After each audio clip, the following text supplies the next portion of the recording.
আল্লাহ তাআলা দরবারে শুকরিয়া জানাই যে আল্লাহ পাক এমন একটি মাসে, এমন একটি ক্ষণে, এমন একটি সময়ে দুনিয়ার যাবতীয় কাজ থেকে ফারেক করে নিয়ে আপনাদের আমাকে আল্লাহ রাব্বুল আলামিন তার ঘরে ডেকে নিয়ে আসছেন, তার ঘরে জায়গা করে দিয়েছেন। এজন্য আল্লাহ দরবারে শুকরিয়া জানাই, আলহামদুলিল্লাহ। দুরূদ ও সালাম পেশ করে সেই মানবতার মুক্তির দূত সাইয়্যিদুল মুস্তাফা মুরসালিন আশরাফুল আম্বিয়া ওয়া খাতামুল আম্বিয়া রাসূলুল্লাহ সাল্লাল্লাহু আলাইহি ওয়াসাল্লাম কামনা করি সেই সমস্ত শহীদদের মাগফিরাত যারা আল্লাহর জমিনে আল্লাহর দ্বীনকে প্রতিষ্ঠা করার জন্য নিজের জীবনকে বিলিয়ে দিয়েছেন, নিজের জীবনকে ফাঁসির কাছে ঝুলাতে দ্বিধাবোধ করেননি, যারা এখন পর্যন্ত দ্বীনের কথা বলতে যে বিভিন্নভাবে নির্যাতন নিষ্পেষণ হচ্ছে, আল্লাহ রাব্বুল আলামিন তাদেরকে শহীদ হিসেবে কবুল করবেন, আমিন। ধন্যবাদ জানাই আমাদের মোহতারাম ভাই সিরাজুল ইসলামকে, তিনি কথা বলছিলেন। আসলে সময় তাদের দেওয়া দরকার। আমি তো গরিব আপনাদের লোক, আমি কথা না বললে ভালো হয় আজকের দিনে। তো তারপরেও আমার বন্ধুবার বাংলাদেশ জামাত ইসলামী উপজেলার পরামর্শ সদস্য মাওলানা ফরিদুদ্দিন খান, উনি যেহেতু আসছেন, তো মেহমানকে বসায় রেখে আমরা কথা বলাটা ব্যাপার, তবু তিনি বলছেন যে আপনি কথা বলার জন্য তাই বলছেন।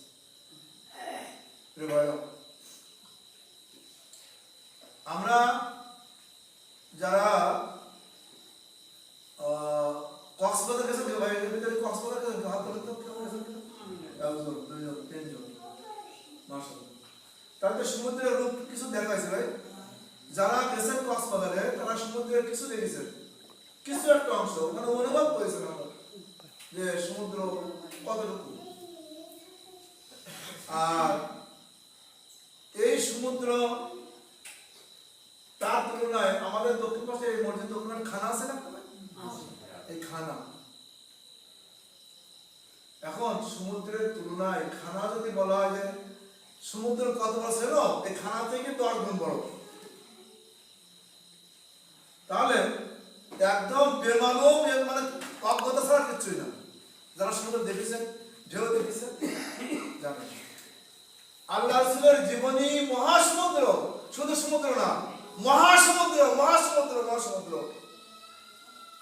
সেই সমুদ্রের তুলনায় আমার মতো ছোট্ট একটুখানি হাফ প্লেসে গুলি নিয়ে অত বড় সমুদ্রের আলোচনা করা, মহাসমুদ্রের আলোচনা করা, আমার মতো মানে কি বলা যায়, একজন নগণ্য মানুষের নাম মতো প্রয়াস করতে কিছু না। আল্লাহ রাসূল ছিলেন আদর্শ মানব জাতির জন্য। আমি সামনে আর বাড়াবো না, কথা বললে তো ঘন্টা ঘন্টা কথা বলা যাবে।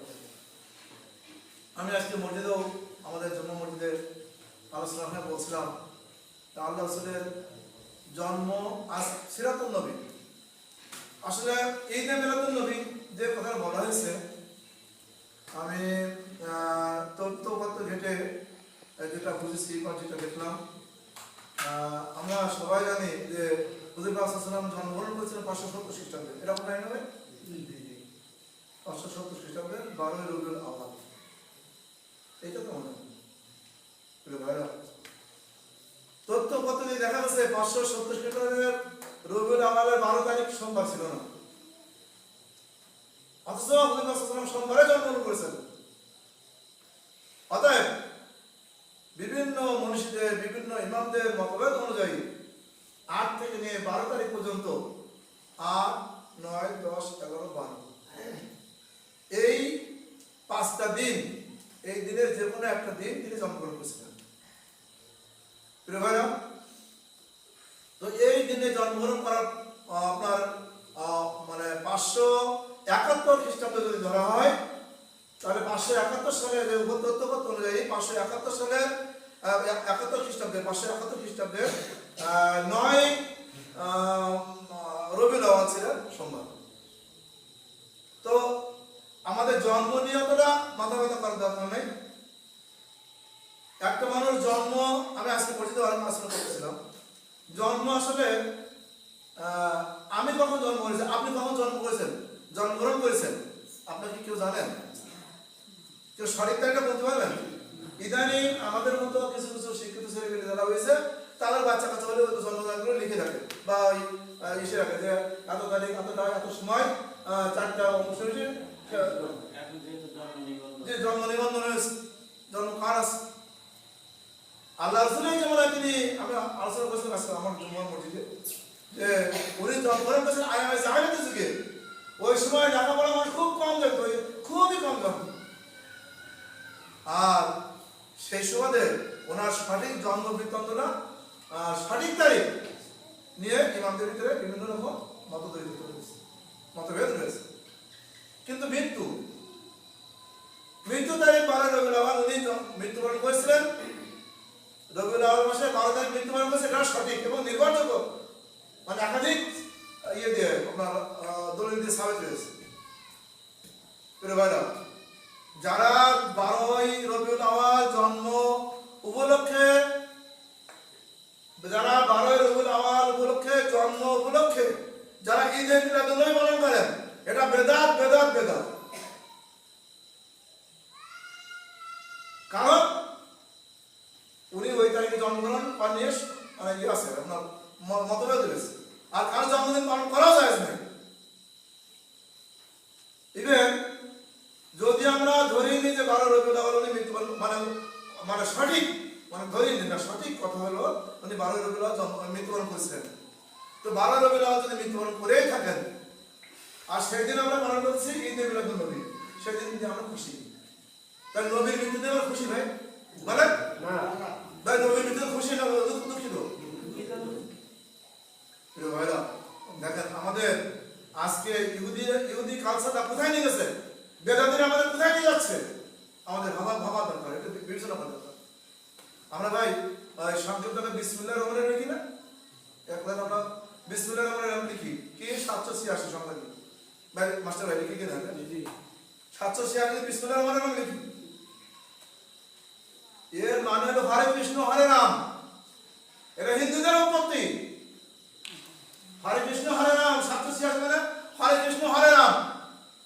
আর আমরা যখন মুসলমান কোন খাতায় বিসমিল্লাহ মানে ব্যবসা করতেছি, প্রথমে এই 786 লিখে ওই কাজটা শুরু করি, হরে কৃষ্ণ হরে রাম। এটা হিন্দুদের উৎপত্তি। মূলত হবে 787 নয়, 787 ভাই। কারণ আরবির মান রয়েছে, আরবি অক্ষরের মান রয়েছে, এই মান হিসাব করে দেখা গেছে ওটা 786 নয়, 787। প্রিয় ভাইরা, আমি আর কথায় একদম বাড়াবো না। আমি শুধু আপনাদের কাছে অনেক 2-3টা আয়াত বলছিলাম, পরপর কথা বললে প্রায় ঘন্টা খানিক কথা বলবো। আমি কথা না বলে আমি আপনাদের ছেলে, কারো ভাই, কারো সন্তান তুল্য। তো আমি আর কথা না বাড়িয়ে আমি এখন বিশেষ করে আলোচনার জন্য অনুরোধ করছি আমার একান্ত বন্ধুগণ, আমার খুব ক্লোজ বন্ধু ক্লাস ফ্রেন্ড এবং বাংলাদেশ জামাত ইসলামী কাকানগরের চাকরি ইউনিয়নের সাবেক প্রতিনিধি ছিলেন। বর্তমানেও উনি আমাদের ময়নাপুর উপজেলা ফরমের সদস্য মোহতারাম ভাই ফরিদুদ্দিন খান। আমি মোহতারামকে কথা বলার জন্য সবিনয় অনুরোধ করছি। আসসালামু আলাইকুম।